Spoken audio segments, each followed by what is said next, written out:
Hey travelers, let's talk cruising. I'm here at Disney Springs, and as soon as I started recording, the birds started coming in. I figured since we were talking cruising, I'd do this on the water, but then I realized the sun is right behind me. By the way, I'm at Jock Lindsay's at Disney Springs, so I'm going to order some food and maybe a drink while we discuss my first cruise ever, go over my review of the Margaritaville at sea. I talk about plus size accessibility on there and have some fun. So let's start off. I'm going to go through the entire process. I wrote it all out. I even used, I made all my notes and asked ChatGPT to help me make it all look pretty. So we'll go through it, and we'll start with the arrival and check-in. So when you get there, the first thing you're going to do is you're going to take your bags to the porter service. And then you want to make sure they're going to take your bags and have them delivered to your room. But one of the things you want to do is make sure to remember to bring a small tip. It can be a couple dollars a bag. I just gave them $5 for my one bag because I was by myself.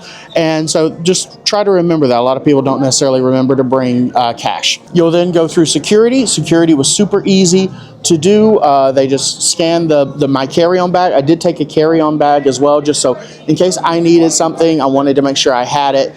I had my documents in there, everything else. Then the way Margaritaville at Sea works is there's two lines. So I traveled with my birth certificate instead of a passport because I don't have my passport yet, which was one of the things that kind of kept me from going for a while. So they had to check the passport to make sure it was like a legitimate official copy or your official birth certificate and not just a copy. You can't just copy it. You used to be able to, but now it has to be your actual birth certificate.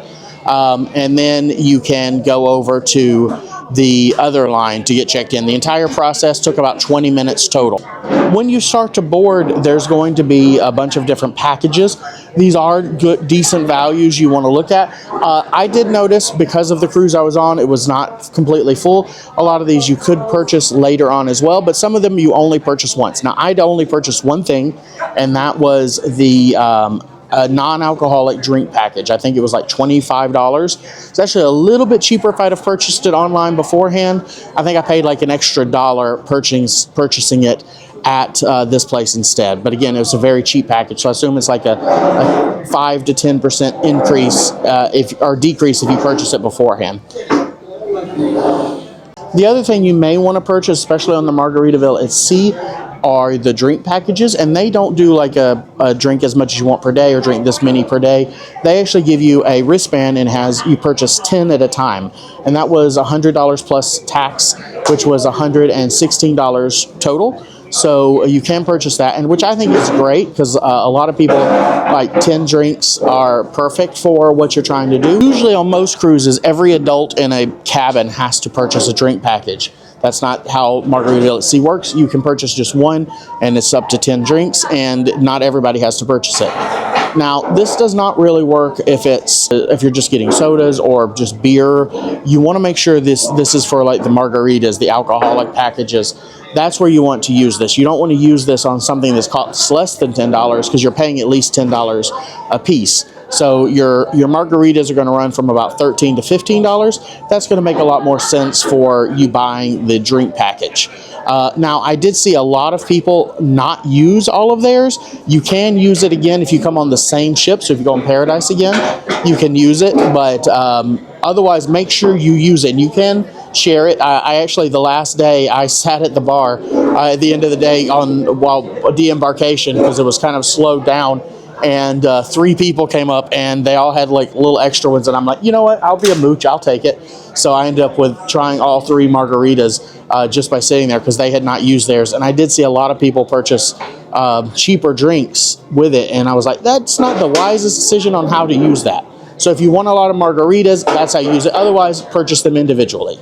So my cabin was actually ready immediately when I got on board, and then it took like an hour or so for my bag to show up, which was great. Went in, walked through, and checked out the room. I really enjoyed the room, tried to figure out the AC. The AC was very difficult to figure out, and I've looked at like other cruise ships where they talk about this. It's never just this is the temperature. It's like, how cold do you want it? How much do you want the fan on? So it's always a little difficult for that. I did get an ocean view room, which was the same price as an interior room for the deal that I had going in. I paid $69 for it plus fees, which was $180 and change after port fees, taxes, etc.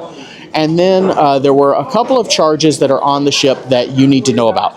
The common one that almost every cruise you're going to go on has is tips. For this one, it was $18 a day for 2 days, so that was me. It was just me, so it was $36.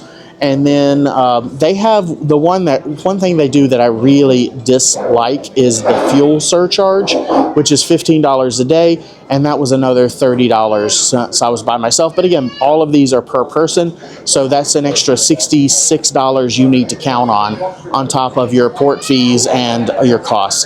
One thing I really wish they would do is actually change what they're doing for the cost of the cruise, where when you look at it, you can put how many people are going to be in your room, and you can easily see the price before you go through the process. Because I've gone through the process of trying to book a few different rooms, just checking out the prices, and the single supplement or the number of guests in the rooms change it so massively on what the actual charge is going to be. It feels like you're getting scammed. And I just don't like that process. That's not a good way to start off a relationship with a customer. And then the fuel surcharge is not a great way to end the relationship with a customer. And I knew about it before going on board because I did research, but a lot of people don't, and that's kind of the last impression they get. That you don't want your first and your last impression of a cruise line to be negative. After going to my cabin, I went to my muster drill. Now, muster drill is where they give you, is a safety drill. This is where they talk to you about where you need to get off the flight. By the way, when I got here, it was completely empty out here, and now it's like packed, so it's kind of crazy. I think I came at a busy time. Now, this has been one of the chief complaints that a lot of people have shared about their cruise, and that they said the process took too long. You had to go wait for everybody. They've greatly changed it because now you watch the safety video on your television in your cabin, and then you go and you check in, and they just want to make sure you know where it's at. It takes like 30 seconds, and it's super, super simple. I think it's a fantastic way to do the muster drill, and it really was very quickly. No complaints about that whatsoever. After this, I went to the sail away party, had an absolutely amazing time at the sail away party. I really got into it. The sail away party's big party on the pool deck, Lolito deck, and so it's just a matter, thank you so much. We have chicken fried rice. I love their presentation here, and they've actually got a lot of new ones here. So I haven't tried these yet. I'll let them cool off a little bit. Anyway, the party was absolutely amazing. I had the best time at the party. I really got into the dancing. You get to see some of the entertainers early. There's a lot of music. It's a blast. So make sure to participate. Don't just watch. Actually get into it. Enjoy yourself. Have a lot of fun. Before we get into the food on the cruise, I tried to pick this up with these, but it kind of fell apart on me. That's excellent. They also have the peppers, and I have had these before, and I love these. But I came at the wrong time. It's really getting busy here. Okay, it was getting a little loud there, so I just came on home. But while I'm here, let me show you my new setup. I'm still trying to learn, so if I'm a little whited out, I have some new lights. I'm getting all professional. Okay, so I want to go over the food on the cruise, because obviously that is extremely important. Now, there are 3 free places to eat, and then there are 3 paid places to eat. So with your cruise ticket, the included places, first off, we'll talk about the buffet. I did not end up getting a lot of time at the buffet because the first thing I did breakfast at the buffet, and it was pretty good. I went and toured it. You can see that in my food video. You can see the entire tour of the lunch buffet, but it's not open really late, and I was never there for lunch, and I did dinner at Finn's, which is the next place. But for breakfast, I thought it was like a nice, hot continental kind of thing. There were a lot of good choices. I was full. I found plenty of things I liked, no problem at all. And it was clean. Now, when you go to the buffet, one thing I'd like to mention is there are hand washing stations for a reason. Use them. Most people did not. The next place is Cheeseburger in Paradise. I did eat here. This is where they have a lot of toppings. It's just a cheeseburgers and fries. They serve this on, this is what I had during the first day. Right when I got on board, I went and enjoyed this. So it was really good. They had a lot of different toppings options. And my favorite thing was they also had sauteed mushrooms and onions. So, and by the way, if you want a good trick, ask them to put those on the fries as well as the burger. But yeah, you're good, nice burger. Not like, you know, extremely high end because everything's got to be cooked the same, but it was good.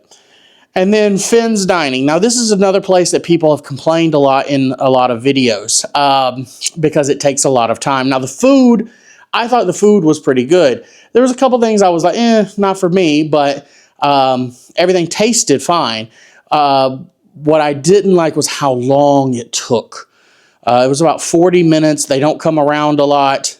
And it's not like a waiter problem. But it seems to be an operational problem because it's kind of a constant thing. Maybe if you could order beforehand and when you get there, it would be a little bit easier, something like that. But it's not the best system in place right now because it takes so long. You can order as many appetizers as you like, and they had quite a few good ones. And you can order as many desserts as you like. The sponge cake is phenomenal. And the baked Florida, that was so good. But you can only get one entree, one headliner as they call it, or you have to pay $7 extra. The headliners were fine. I actually thought the appetizers and the desserts were better. I did not enjoy anything I had, but I would say that I didn't think anything necessarily stood out and was spectacular either. I did enjoy what I had, but it's not like, oh, this is the most amazing food ever. You're cooking for a bunch of people. It's going to be similar to theme park food in a lot of ways. It's mass created. So just something for there. But again, for the price you're paying, it was really good. Then there are 3 specialty dining places. One is the JWB, I believe it's called, which is their upscale steakhouse. And I think that's about $50. And even there, I think there's some upsells beyond that. Not everything is on the menu with that. And it's kind of just roped off as part of the main dining room. This is a really old ship. Remember, this is a 30-year-old ship. So there's not a place to put, there wasn't another restaurant they could put anywhere for the fine dining. So they just kind of built a wall and some curtains to kind of put it out. So all the decor, everything is kind of the same. Nothing really spectacular there. It's just the entrance is on the other side of the main dining room. I didn't try it, so I can't really talk about if it's worth it or not, but maybe I'll get to try it next time. The other place is Frank and Lola's Pizza. Now, Lola is the name of Jimmy Buffett's sister, so it's named after his sister and brother-in-law, Frank, and it is amazing. The pizzas are 14 inches, and it was $9 for a cheese or a pepperoni, or like $12 for get all the toppings on it. It's made to order, and I don't like pizza, so I might not be the best judge of this, but I loved this pizza. I ordered it. I had it twice. I had it both nights. One time, a lady just offered me some, and I was like, oh, this is so good, and went back and got my own pizza the next night. Now, they don't sell it by the slice. You got to buy the entire thing. But again, it's very cheap. It's about $10 for an entire medium, large, whatever you consider that. I will tell you, man, that pizza. And people are like, oh, the pizza should be free. I'm like, no, there is pizza that's free. It's on the buffet, I think. It's not this. This is made fresh. It's delicious. The dough is made every day. It's just, you don't want this mass made, because if it's mass made, it's going to lose quality. And this is quality. So I would say it's worth ordering the extra pizza. Plus, this is one of the few things that's really late night that you can get. I think it's open till 2 or something. So go for Frank and Lola's Pizza. And then, I don't remember the name of it, but there's a coffee shop place right beside that. And I had some of the desserts. One of them was great. The molten lava cake is like a frozen molten lava cake. So it's like hard in the center, which I think is the opposite of what molten should be. But the Black Forest cake was really good. The presentation on the desserts is immaculate. And the staff there was great. Now, This is one point I want to make. When you're going through your cruise and you meet a team member, crew member that's really helpful or you really like, or they make an impression, this cruise, and I think most cruise lines, they make a big deal about the survey you fill out at the end. So try to write their name down, write why you remember them. Make a little, I kept a little like note list going so that I could leave like a full, really good review and thank all of these people, because it really matters to them, and I think it really helps them with their job. So that's just a little tip on something you should try to do. Now let's talk about entertainment. So the first thing we'll talk about the casino. I spent a little time there. I only lost $60, which isn't bad for me. The casino is called Paradise, you know, Paradise Cruise, but which I thought was funny. It's small. It's not a big. There's some table games. There's some slots. I think there's like 100 slot machines. There's some like arcade kind of games that are really arcade, like chance games. But the casino is non-smoking, and this is one of the things I really loved about it, is that I didn't have to worry about, you know, not being able to breathe in there, especially coming off of bronchitis. So I really appreciated that they had the whole thing was non-smoking. It wasn't just a non-smoking section where all the smoke just drifts into. The entire thing, and again, it's small. It's not that big, but I did enjoy it. They do have $5 blackjack, which is what I played. I did a little bit on the slots. I didn't do great. And they do have a little card. Now, let's talk about the points, because it seems to be very confusing. You have to get 2 points to be able to drink while you're playing, while you're gambling, to get free drinks. And that's what some people want. They go to a bunch of different other cruises or casinos to do that. This one is pretty hard to do that on if you're not a bigger player. I think you've got to run several $100s through the machines to really get those points. It's not very well made clear. I will tell you that to get 1 point at at blackjack, I asked, and he said, well, if you're playing $10 bets, and I was playing 5, you have to play for about 3 hours to get a point. So I would have to play for 12 hours to get that. Now on ships, most of the casinos are only open while they're in international waters, and the table games are really open at night. So that's something to consider. These are not 24/7 casinos. They can only operate in international waters. Continuing with my bad gambling streak, I did do bingo both nights. And that was just because I thought Svetlana, who was the caller, was really entertaining and funny. It wasn't like drag bingo kind of thing. That would be great. But it was $30 or $50 for 2 things. I bought the $30 one the first night, the $50 one the second night, and I shouldn't have done it. I'll be honest. I didn't like it. Was fun. I might do like once again, but the prizes aren't great. And the problem was I did actually win one of them. There's 5 prizes. There's $100 cash, $100 casino credit, and that's divided up into $50 for a slot machine. You have to play it on one machine, and then $10 for the table games, but you have to match those table games. So I did meet a lady. She ended up making about $50 out of all of it, but she was a little frustrated because she didn't know she was going to have to match it and could only use the other $50 on one machine. So that's something to consider if you get the table credit, or if you win the casino credit. On the second game, it's $150, $150 credit for the 4th prize.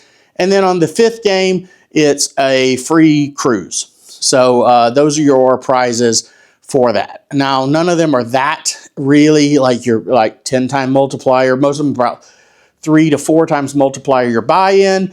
I ended up spending $80. I was a little disappointed because the other thing is if you tie and you get a bingo, 2 people or 4 people in my case get a bingo at the same time, then they have to do a tiebreaker.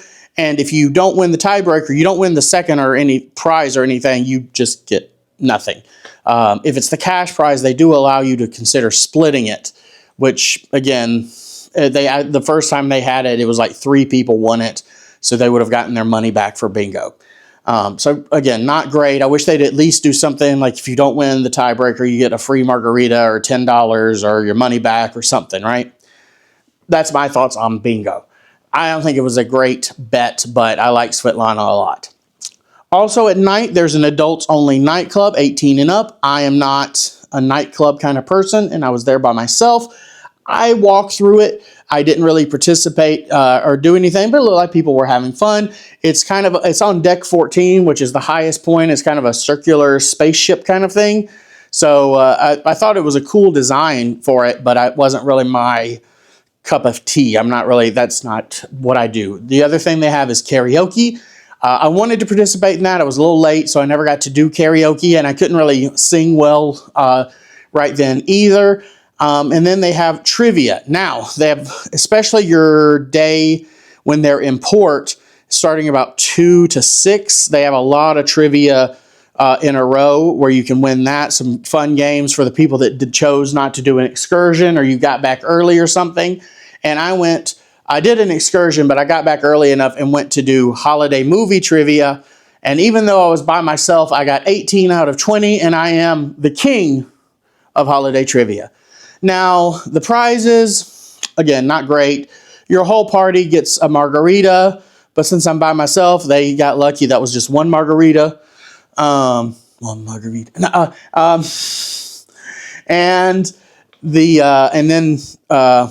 But so I wish they had some sort of prize. Like I think Carnival Disney has like medals. Carnival has like ships on a stick. Something cool, something memorable that you can really remember your time by it. Margarita's going to help you forget your time. You want something kind of to take home to remember. So that'd be cool if they gave you something like that. Maybe just a certificate even, but some kind of basic little prize would be fun. And then there are a lot of other game shows that like Terry, the cruise director, will do, and she had a lot of fun. I walked in on one of them that was like the Adult Quest show, I think it's called, and there were just people like in all sorts of undress and interesting things going on, and I was like, what did I walk into? Okay, y'all have some fun with that. All right, that was a whole interesting thing. It was. I would have loved to have stayed and watched, but I was doing some other things at that time. I think I went back to the casino and some other stuff. But it did look a lot of fun. And I've heard that's one of the favorite things on cruise ships. And then they had 2 big headline shows. They had the Margaritaville Radio Live show, and they had the Caribbean Heat show the second night. Now, the Margarita Radio Live show was my favorite.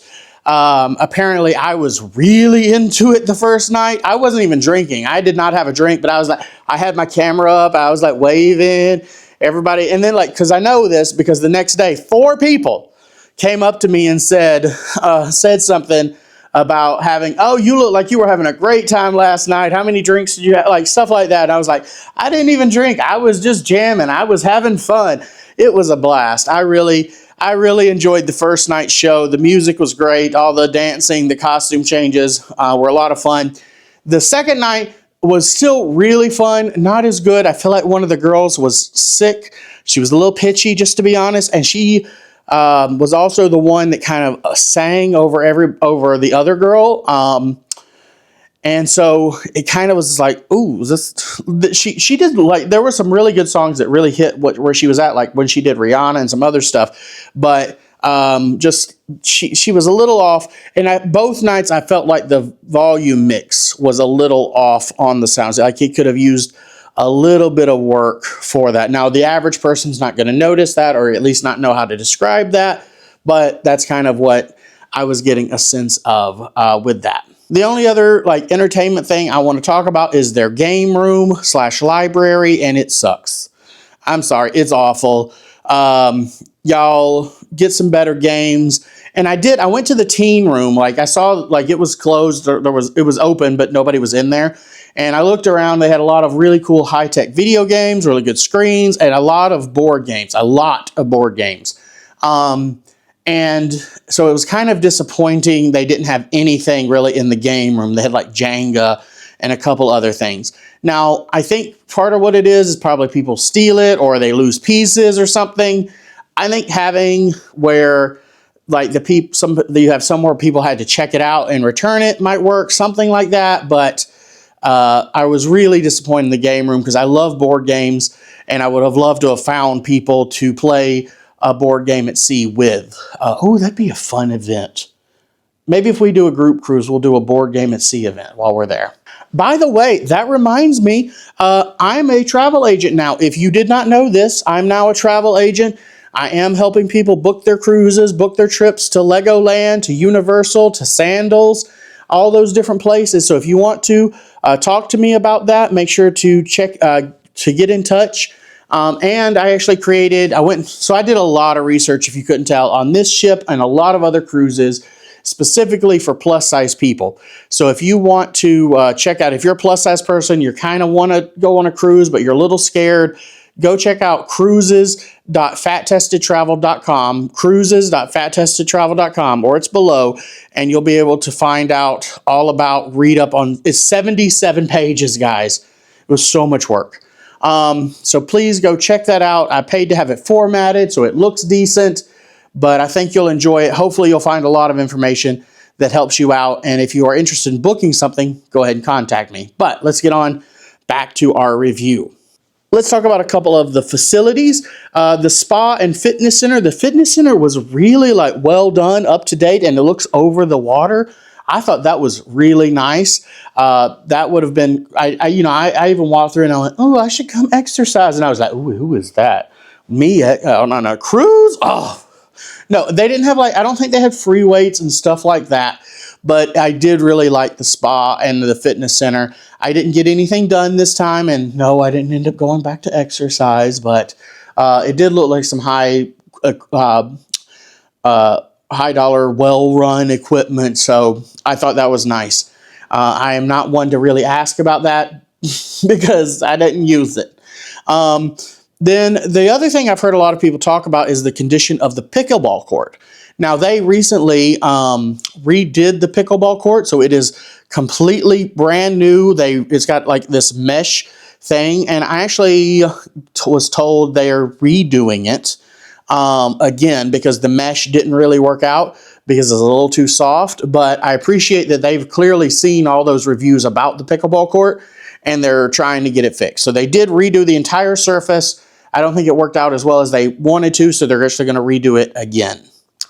One other thing that I forgot to add going back to the buffet is they're getting a sushi bar, and I was told that they're going to be expanding the hours for that. Terry and I sat down and had a long conversation doing an interview just about cruising and everything, and that's part of the first video I did on the Margaritaville at sea. The AstroTurf on the deck right above the pool, I'm like, it doesn't really bother me. It's quite comfortable to stand on, but it doesn't look right either. Like, a lot of people complained about it. They're like, oh, they just covered up the old boards. And I'm like, look, to be honest, I think that probably made somewhat sense because those boards just don't necessarily look great. They're harder to keep up. I'm sure it was a money saving, like, how do we get it done kind of thing. But it's not that bad either. It doesn't really make, I'm not the person up there running, and I don't really know if it's made for running as much as they say because, there's a lot of people standing around and in sun chairs and deck chairs and all. So, but if you want to run, maybe that is a problem with it. But I think it doesn't look great. But beyond that, I don't think it's a real issue. Now let's go down to the pool deck. And the pools, there's 2 pools and 2 hot tubs. The problem is there's one pool that's meant to be like a family pool, and both of them are the same size, and they have to go down steps for both of them.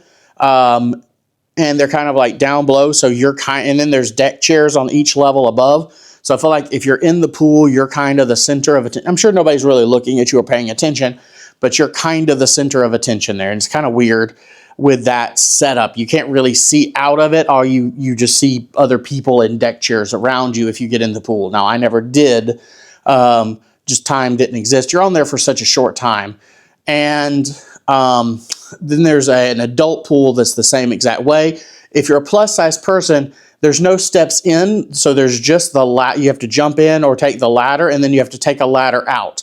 And that can be a challenge for plus-size people, I know, climbing up those pool ladders specifically. And then similar on the other side, on the there's 2 hot tubs, but they're so small.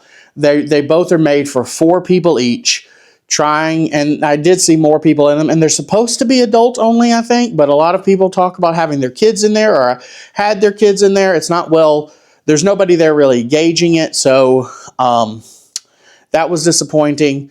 And they actually, that's what got them in trouble before when they did one of the CDC reviews, is they had too many people in the hot tub.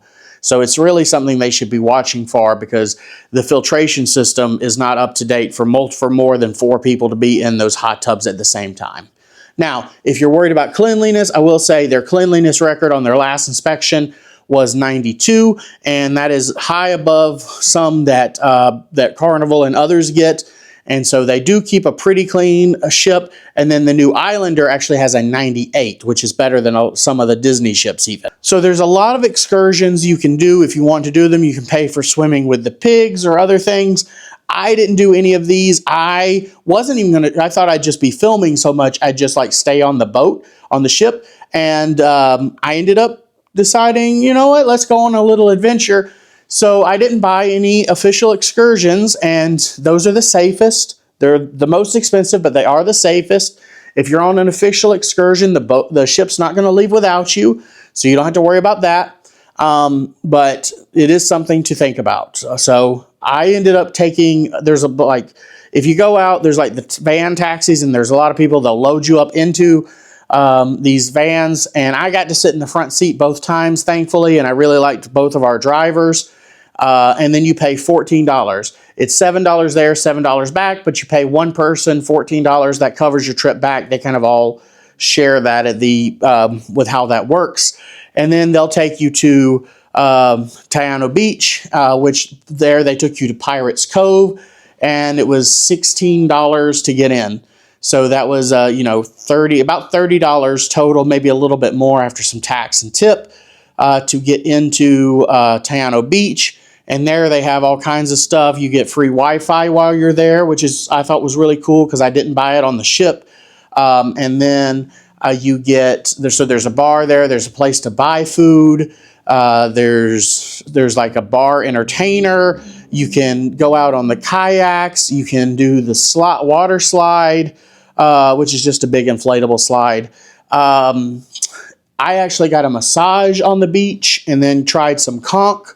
It was really enjoyable. I also found out you can do like the swimming with the pigs thing there.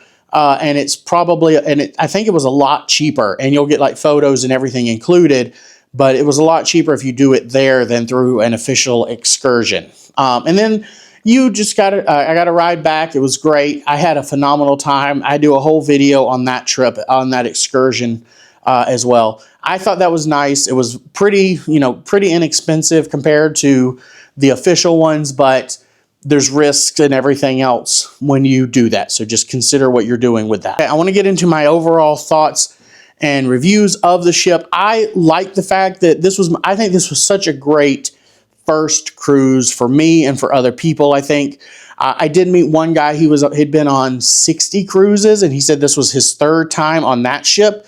So he'd been on like some very nice fancy cruises, but he also enjoyed just this small ship for a quick 2-3 day getaway. And I met a lot of people. It was their first time cruising. They were just like me. I felt a real kinship. Everybody was so nice. I kept running into people over and over again because the ship is so small. There wasn't a ton of walking that I've heard about on a lot of other ships. Really, really enjoyed that to it. I mean, I'm looking forward to trying some of the big ships, the Icon of the Sea and all that, the floating cities, and there's just so much more to do there. But this was such a chill environment. There was always a little something going on, not a lot. Maybe it was just a trivia thing. Maybe it was just a game. Maybe the casino was open, or karaoke. Or the big show. There wasn't like, oh, there's 15 options for you to go to right now. But there was constantly a little something going on, and I was doing something the entire time. Like, I actually kind of wish there was another day so I could just relax and go enjoy the pool or go enjoy the deck and read. I kind of did that on the last day before de-embarkation, just because there were some delays that day, and so I just went and chilled and relaxed for a while. But I think if you take it for what it is, if you take it for what it's meant to be with the cost that it was, and for me, that was, $180 plus the 60, so 240, I think, for all in, for everything I bought on the ship. Like if I had not done any of the extras, that's what it would have been. That's about the price of the hotel I stayed at the night before. I had such a wonderful time. The bed was so comfortable. I never had a problem with the room or accessibility. The toilet is small. But there's a curtain beside it, not a wall, not a door. So I felt that gave me plenty of room. One tip I heard from others is if you feel like it's really tight in the shower, go use the shower in the fitness center. I never felt the reason to do that. I felt perfectly fine. But again, I was by myself in the room and everything. So, you might feel a little bit tighter if you've got multiple people in there, but I really enjoyed it myself. I thought it was just a great time. The entertainment was great. The crew was great. I mentioned some of my concerns. I wish they were a little more upfront. Like if I could choose when I'm booking the cruise, I want to choose the number of people going and then see exactly prices and everything included, because I have seen that on some websites. So it makes it a little bit easier because I'm searching around and I'm looking at it for potential clients for for cruises and as a travel agent. It makes it a little more complicated. So I wish they would change that up. But I have a few complaints, but overall, man, what a phenomenal time. If that was my first cruise on the cheapest cruise possible, one of the cheapest cruises possible, on this little ship, what is the future going to hold? I hope you'll subscribe, turn on notifications, and join me. And remember, go to cruises.fattestedtravel.com if you want my cruise guide, or reach out if you are looking to book your own cruise. Thanks so much.